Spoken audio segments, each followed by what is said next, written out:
So, got it. Recording. Okay, I'm Kim. Nice to meet you. Hello, Nice to meet you Kim. too. Yeah. How are you? Are you in the UK right now? Yeah, we are in our bedroom studio, just finishing off some songs today, aren't we? We got back from America about 6 days ago. Back to sunny Salford. And then we go to Australia in 6 days. So we're like, basically don't stop. Right. Okay. Yeah, no resting. Cool.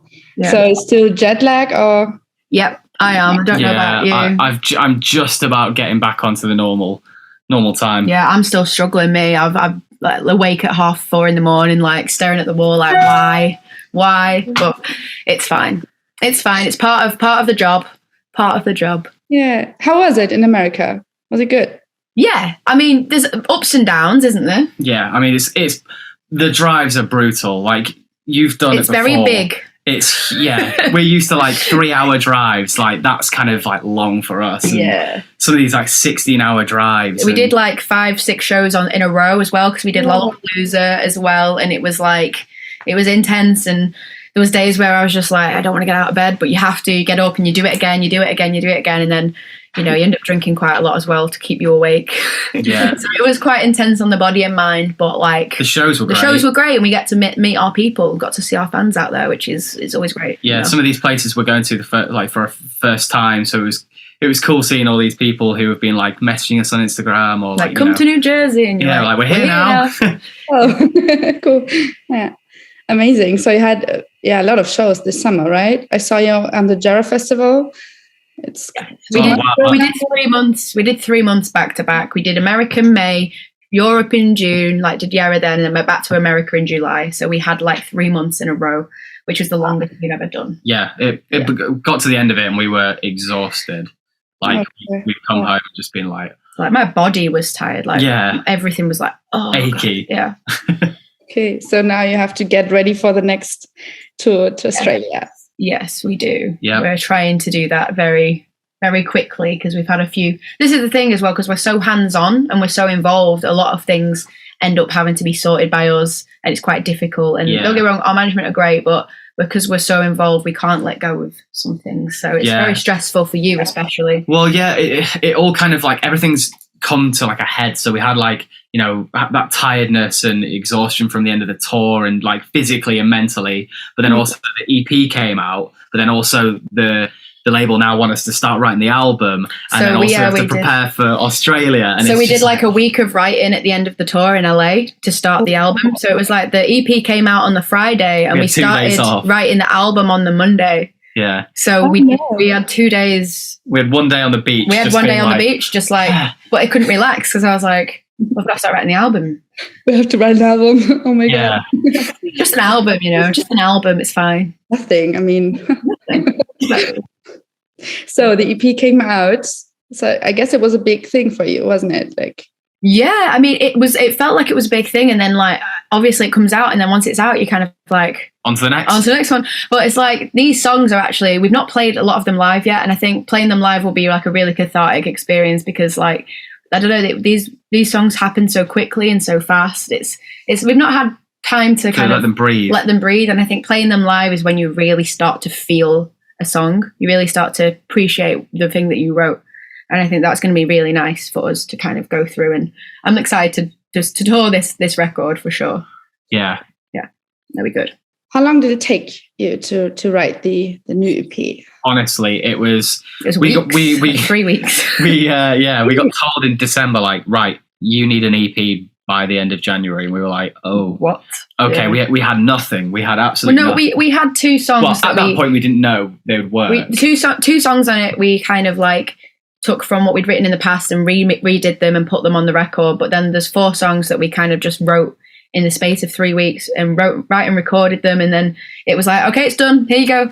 So it was really quick and we didn't really have much time to think about it. And it was kind of a concept record as well. So I just pulled that out of nowhere and was just like, this makes sense. This is what we're doing. And it was kind of like, it shows what we can do under pressure. And I think this record is probably our best work yet. But then now knowing what the album's going to sound like, that's even a bigger step up. You know what I mean? So yeah, I think having it be so like such a quick process was kind of like good sides of it. Like, you know, like Hannah was saying, we worked well under pressure, and, you know, I think we did well. But, you know, sometimes you look back on it and be like, oh, I wish we'd done this differently and stuff like that. So I think we've not even got that much time to do this album, which is why we've got a little bit more time. But like, this is why we're starting early. Like me and Hannah today, like we've just wiped the whiteboard down. It's a fresh. The whiteboard's got a fresh thing, so we're going to write album 1 on it today, and that's like the next one. Yeah. But yeah, I don't know. Like the EP, I think I'm happy with the time that we had. All you can do is the best you can with the time you've been given, right? Mm-hmm. Yeah. And so that's what we got. We came out with, right? And so that's what was made. So you're writing the songs together and also the lyrics together. Yeah. Everything together. Yeah. Yeah, we do everything. Like sometimes we'll collaborate with, you know, the producers and stuff like that, but like the bare bones of it will be done in this room. Yeah, this room he produces it as well. So it's just me and him just kind of arguing our way through a song. Yeah. Wow. Our management won a song called Every Song is an Argument. Because every song is an argument. Yeah. You yell at each other and then a song is made. But that's the thing, we like being like self-reliant. I don't like being reliant on like a producer or anybody else. Like it's me and James that it all comes from, and that means we keep control over our sound. Yeah. And I don't want to be one of those bands that gets songs written for them. That's never going to be us. No. You know. No. Yeah, I can imagine. So did anything change since you joined Sony Media? Is it different now, or did songwriting not change? They've been pretty. They kind of believe in. They took us on when we've already written quite a lot of things, so they knew what they were getting in for. So I guess they've been really supportive of being like, just write what you want to write, and just what we give to them. They're like, yeah, this is great. So I think having that kind of belief from them, where they're not over controlling over our art, because that's something that we really would not. But that's the thing, like I'm not going to do something I don't want to do. No. Like there's no way anyone is ever telling me what to do, because I just won't do it. Like if I don't want to do it, I'm not going to go and do it, am I? Yeah. Why would I? Life's like, too short. It's like if someone went, oh, you've got to do this, I'd be like, fuck off. Like, no, that's not very rock and roll, is it? Doing what you say, fuck off, I'm not doing that. So we're very adamant, and we're actually pain in the arse a lot of the time, I would say. Yeah. They're probably quite annoying to work with because we know what we want. Yeah, we are very stubborn. Very stubborn indeed. But they've been great. They've kind of like they've allowed us creative freedom. Exactly, and they've helped us kind of expand on that creativity, giving us different avenues and stuff maybe we haven't thought about, rather than trying to like push us down a different route. It's been more of a like opening doors. Yeah. Oh, it's so important, right? Cool. Yeah. So since you just had 3 weeks to write the new EP, is there still a special message behind it? Is there some silver lining?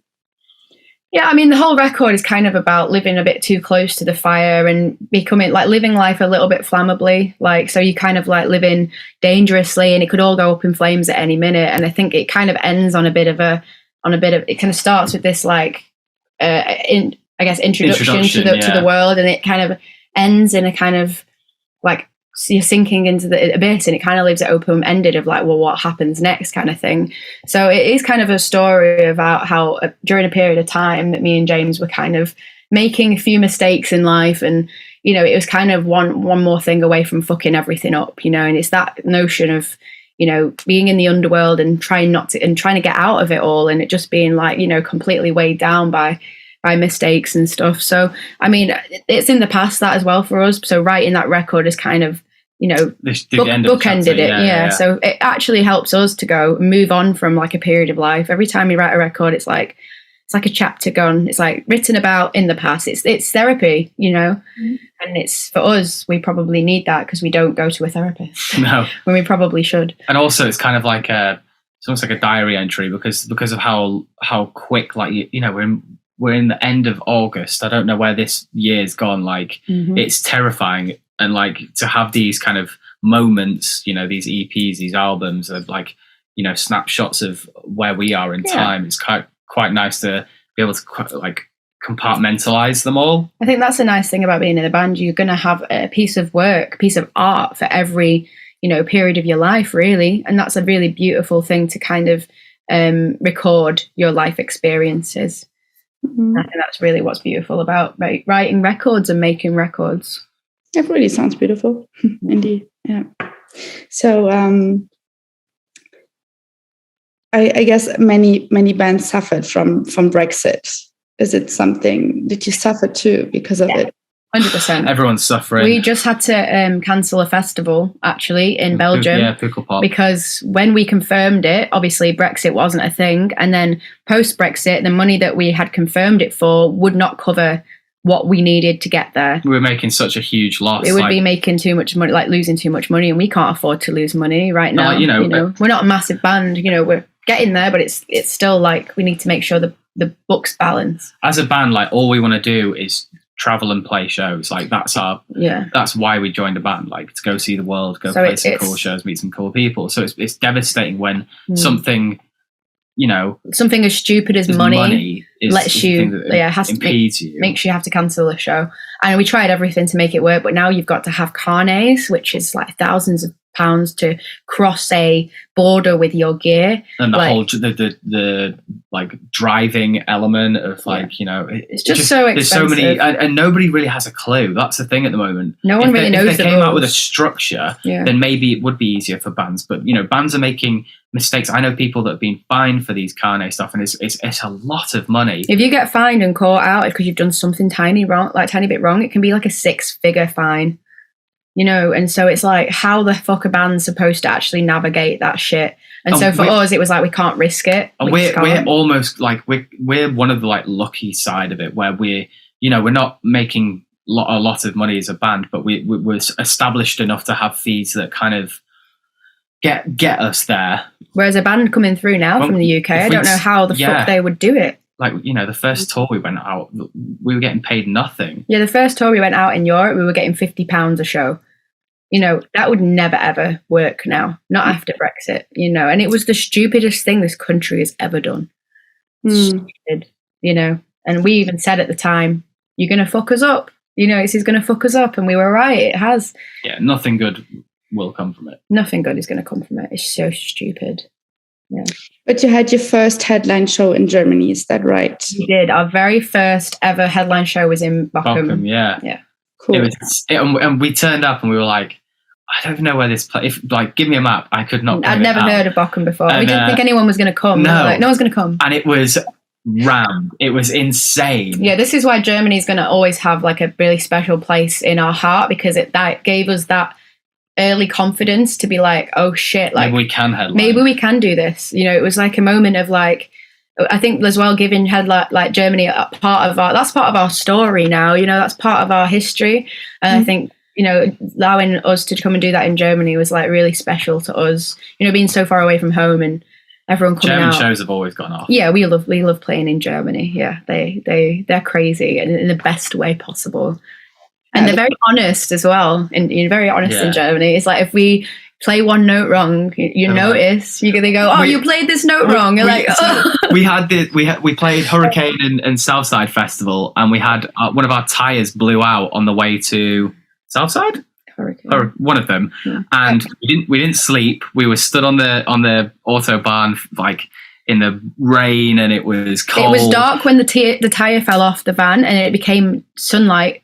When we finally got picked up, and then we went straight to the festival, played the show. No one had slept, and then we played a show the next day or the couple of days after, and someone had seen it because it was live on TV, of course. And they were like, they came to the show and they were like, "You guys are incredible live. I saw you on TV the other day, and you were shit, but you were great live." And I was like, "Yeah, because we had no sleep." I was like, "Love the honesty." Yeah. Oh, cool. That really sounds German, Yeah, very German. I kind of like that, though. I don't know, that was wrong. I heard that. Yeah, exactly. Yeah. So, do you have a favorite thing about Germany? Like, since we're talking about Germany. I mean, I love Berlin and Berghain. Kit Kat, yeah. I mean, we love like techno and stuff like that. We love techno, yeah. We love dance music. So as well, so we kind of put that little bit of that into our music. So yeah, we love like the German love for dance music. We really respect that. Yeah, we really respect that. Okay, so it makes sense that you love Berlin, because I guess Berlin is all about techno music. Yeah, all about techno. Yeah. So you will be here with Black Bear soon. Yes, we will. That's cool. Yeah. So, do you have a favorite song to play live?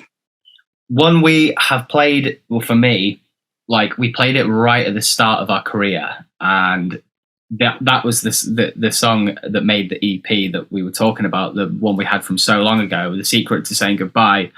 We've not played it in this like iteration yet. So it's actually up on the screen right now. Like we're gonna mess about with it, but it's like it was a song that we wrote early on, we played early on, but then we never released. But now we've released it, we're like excited to play it and people to know it as well. Yeah, which will be interesting because it's got like a lot of energy. There's a lot of like different parts to the song. Yeah, and it just, for me, it's always been a fun one live. And even when people didn't know it, they were still like, going for it. So I'm excited to play that one. What about you? What's your favorite?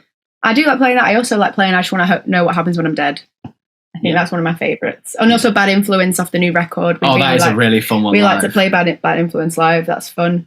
It's just a fun song. It's or Split Personality. We basically we just love playing live. We love all the songs. Yeah. Good. I mean, I could say people see that. That's really cool. We just love a party. Can you tell that we're party people? We just like love going like just going a bit feral. I mean, I have another question. Of course, there's just one right answer to that question. So what's your favorite country to play live in? Bushland, of course. Obviously. Obviously. Do you have a favorite country? Is it like, oh my God, I love to play there? Or is it just... I mean, we love playing in Europe. We love playing in Germany. We love playing... We always say that everyone's got a bit of, like a different energy. Yeah, every single country has got a slightly different vibe. It's really interesting. Like, I love the study of humans, right? And so it's really interesting to see what makes different humans tick. And sometimes I'll say something in like America and they won't understand what I've said. Mm-hmm. Or I'll say something in Germany and they'll really understand it. You know, it's like people talk in different ways and you've got to change the way that you are a little bit. Communication. It's communication. And so that's a learning process for us, is how to communicate to people in a really clear way, because all we want is for everyone to have fun, right? And so hopefully that comes across in what we do. But we're really excited next year to play in South America, which will be interesting. Yeah. I'm really excited. That's really interesting, right? I mean, in America, maybe they don't understand you because you're from Britain. Yeah, probably. I get that a little bit. I do have to like reduce my accent a little bit and talk a little bit slower and go, hello. Like, you've got to kind of like assimilate. You've got to be like, oh, where's the restroom? Well, where's the trash? Because we know their words, but they don't know our words. You know, they're even worse than the British. You know what I mean? Like, they don't know I say, where's the toilet? And they look like I've like said something like really weird. Like, the what? Are you kidding me? Idiots. So, do you have a favorite British band? Oh. Favorite British band? I mean, we all love Bring Me. Oasis. Yeah, I mean, how far back are we going? 75. We love 1975. 1975. Who else we like? Black Sabbath. You know, want to take it back. You know, Black Sabbath. Like, I don't know. I think the Clash as well. Like, we've got such a rich history in this country of great bands. I think that's true. I'm more into the past. I'm not necessarily bands from today. Like, I'm more inspired by bands from the past because I feel like they were such pioneers, you know. So I think stuff like that I'm more interested in, whereas you're more you'll Bring Me in 1975 and Architects and stuff like that. Yeah. Well, they're from Brighton, right? Yeah. Diverse. Yeah, exactly. We're very diverse. We just love music. Just love all music. Yeah, I mean, that's easy, right? Yeah, exactly. So, do you have a favorite music festival? I think Leeds Reading. Yeah. I think we've been going to that since we were 15, 16 years old. So when we go back there, it feels like where it all started for us, and that love of live music really sunk into our cells. Yeah, when we played the main stage, it was kind of like, it was really like life affirming. Because like, I remember we've had this conversation before, but just like being as a kid, we went to the same festival year, didn't we? We were camped next to each other without knowing each other. Yeah, we didn't know each other. So we were basically camped really close to each other and had the same experience. But both of us like manifested like, we're going to play on that stage. And we both manifested it the same weekend without even knowing each other. So maybe that was a double manifestation. Double manifestation. And the universe went, they should just meet each other. Yeah. I know we played They made hot milk out of it. Like, oh my God. Yeah. And actually that weekend I got covered in hot milk because someone threw some warm milk and I got covered in it all and it was horrible. It's so weird. That weekend I wasn't where the name came from, but I remembered it recently and I was like, oh, I was watching Blink 182 and got covered in loads of hot milk. It was weird. Yeah, that's really interesting. It's really rare. But it wasn't hot piss, because then we might be called something different. I mean, I'm glad that you called your name, your band Hot Milk and not Hot Piss. Yeah, exactly. You're glad. Why should we call this Hot Piss? It says, who wants to do an interview with Hot Piss? I'm out. You'd be like, nah. Yeah. So I have a question for you, Han. Yeah. Did you ever feel that you've been treated differently because you're a woman? I think when I was younger and I was in the music scene, then definitely. But I think there's an element of not letting men do that to you. I think when I was quieter and I allowed them to kind of take advantage a little bit by over speaking or speaking for me, and now I don't think they would dare, because I would just fucking go, excuse me, what are you doing? Mm-hmm. Do you know what I mean? Like, I think there's an element of like confidence that you've got to have, and a lot of women don't have that, and that's taken advantage of, I think, sometimes. And I think now I'm almost like, sometimes I've had a few run-ins with security recently, where I've ended up I've been in 2 fights recently with security. One where my jacket got ripped and I ended up having to punch him. And I do notice some slight biases, but then I ended up going over the top and being like quite aggressive sometimes, because I'm like, you know what? Frustration. I'm frustrated that this has happened to me my whole life. And you know what? I'm too old for this to happen to me anymore. So I do have some little moments, but I don't let it happen, because I'm like, I can't be arsed. It's boring. Change the record. Come on, mate. It's 2022. Get with it. I do find it a little bit more in Europe, though, I've got to say. A little bit. UK's a little bit more squared, like up to gender, like equality. Yeah, a little bit. I think, it's weird. It's weird. It happens when you least expect it as well. Yeah, that's it. Men will always try to be in control, but we just have to push them out and be in control ourselves. That's the thing. Amen. Amen. Nothing more to say. Okay, so is there something you want your German fan base to know before? I mean, we just can't wait to come back and throw a party, and they know that we fully just want everyone to feel comfortable and like they can explore themselves and experiment and come to a hot milk show and go, oh, I might come in drag tonight, and they'll be celebrated for it. You know, that's what we want. We want people to feel comfortable with us, don't we? Yeah, just be themselves, like let go. Let go. Yeah, exactly. Yeah. Be themselves, have a good time, and try not to take life too seriously. Oh, it's a really good message. Thank you so much. You're welcome. You're welcome, darling. Well, we'll see you in October. Yes, of course.